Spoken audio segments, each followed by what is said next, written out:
Hello guys, may ginagawa po tayo na washing single tub. Tapos ang problema nito ay timer. Magpapalit po tayo ng timer. Tinanggal ko na kasi ang pinaka problema niya ay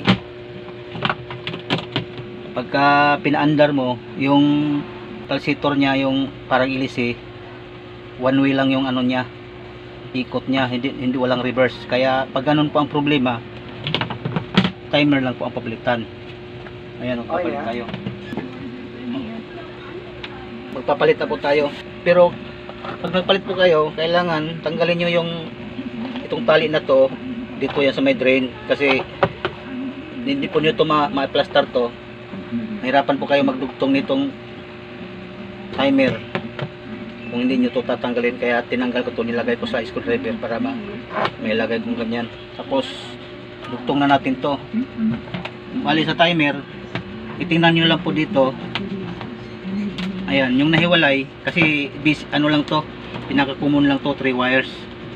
Bali ito lang yung sa live, yung galing sa saksakan, yan papasok. Tapos itong ito pala brown sa live to, sa live yung sa AC, yan papasok. Kasi yung isa diretso doon sa motor, yung isa papasok dito sa timer, yung isang live, kasi line 1, line 2 yan eh. Ito namang red at saka yellow, ito naman yung sa capacitor, ito yung sa reverse, forward reverse connection. So kabit na natin, babalatan lang natin to.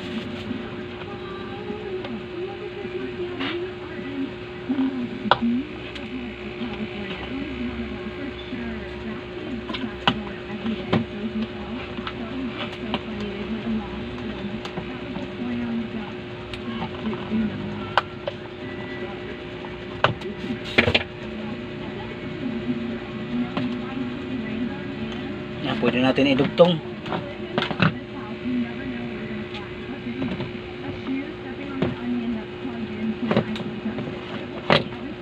Dito pala sa original, ang kulay naman niya ay yellow at saka gray.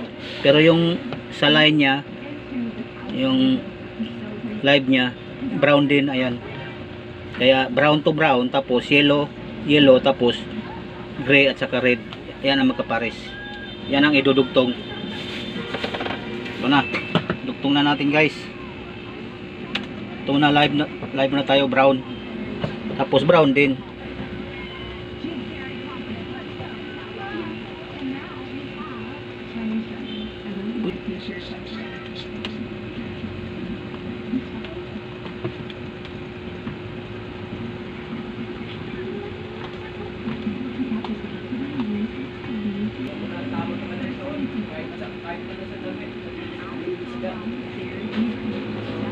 Guys, tapos na po natin na idugtong. Ayan na, masking tape lang ang ginamit ko, pwede naman yan. Basta wag lang ito punuin, kasi pag punuin papasok ng tubig, baka magkaroon ng ground. Sabihan nyo lang yung may-ari. Tapos may itim pala dito na ano, bago itong timer sa ilalim, dito siya nakalagay.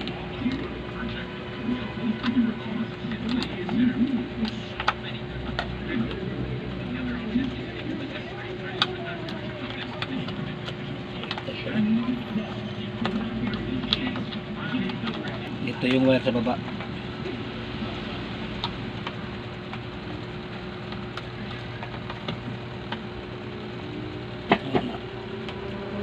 Ang screw dito yung isa. Tapos mamaya testing na natin.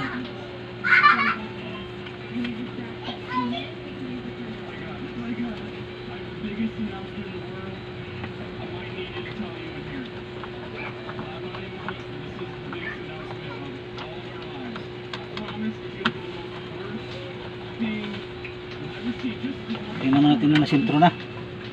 Okay, sentro na. So pwede na natin ibalik.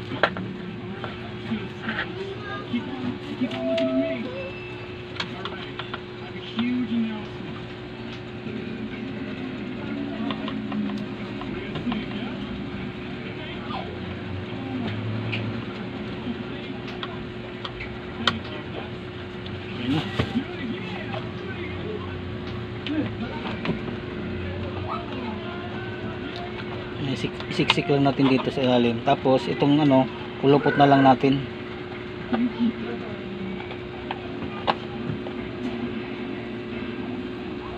Na po tayo at tingnan nyo kung may reverse na ba, kasi ang pinaka problema nga nito ay walang reverse, puro pag ganyan lang ikot, wala siyang clockwise.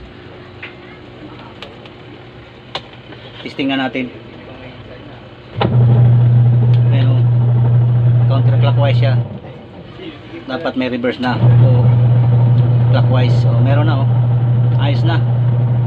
Yun niya lang kadalasang sira kapag tuloy-tuloy yung ikot niya, pwedeng clockwise, pwede rin counterclockwise. Pag ganun ang sira niya, kadalasang sira noon, basta tuloy-tuloy lang kasi pwede rin siyang isang ikot lang, walang kabila. Pag walang kabila, tumitigil mo na siya, ibig sabihin hindi yun timer. Pero pag tuloy-tuloy siya, kadalasan timer talaga yun, kaya yun lang papalitan.